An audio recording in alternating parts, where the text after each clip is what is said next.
I'm DiNielli's, and I've been a patient of Dr. Varma's for 27 years. So when I was born, my parents saw right away that something was not quite right with my left pupil. It was kind of odd-shaped.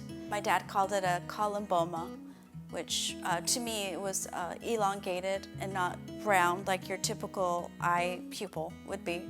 So he knew something was not quite right and took me to the doctor right away. And then from then on I was diagnosed with glaucoma, and that's when my journey began. It is rare to have glaucoma at such an early age as I did. I remember having to go to the eye doctor every 4 to 6 months for regular visual acuity tests, visual field tests. I'd get my eyes dilated so they could look at the back of my eye and look at the optic nerve. But the happy part for me about that was I got to miss school for a day.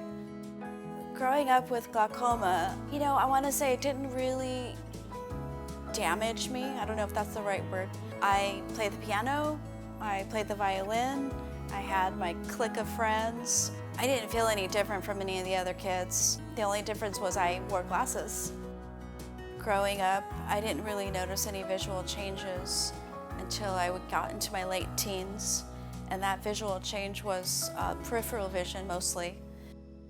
I got my driver's license at 16 years old, and it was great to have that independence. But as I got older, into my late teens, early 20s, I noticed it was getting more difficult, and that peripheral vision started to really affect me. My driving career only lasted 10 years. That was upsetting for me. It's usually, you stop driving when you're elderly. I had to stop driving when I was 26. That was really upsetting and difficult.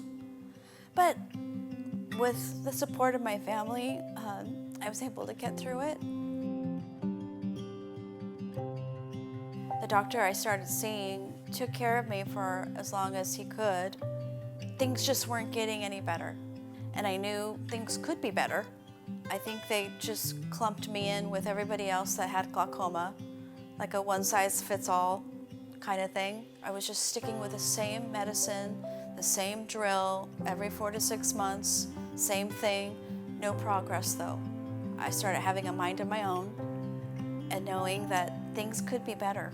So I went to another doctor, a local doctor here in Camarillo, and he took one look at me and said, "You need to go see Dr. Varma." It was upsetting when I had to have surgery. I was worried about things like, what if I wake up from the surgery and I can't see? What if I wake up and I can see, but my vision is worse than it is right now? Those are the things I was worried about. I had to just let it go and let God take care of it, But that outcome was great. It wasn't like I woke up and, I see much more better. It wasn't like that. It was just to get the pressure to come down. It wasn't like I was having this surgery to make vision come back. It was just a surgery to have the pressure come down and prevent any more vision loss.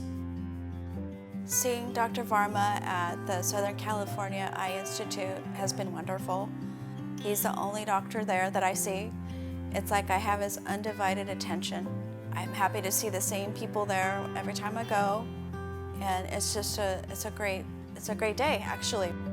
As somebody who has had glaucoma her whole life, I urge my mom and dad, my whole family, my sisters, my cousins, my niece, my nephews, to all get glaucoma checked, to get their eyes checked.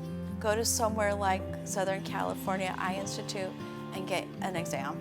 It gives me confidence every time I go. It's not all downward. It's uplifting and, how are you? So yeah. It's been wonderful knowing Dr. Varma for as long as I have. I joke sometimes, when I talk about him to like a family member or a friend, I'll accidentally say, "Oh, I saw Uncle Varma today." And I meant Dr. Varma. But the words uncle just slip out of my mouth.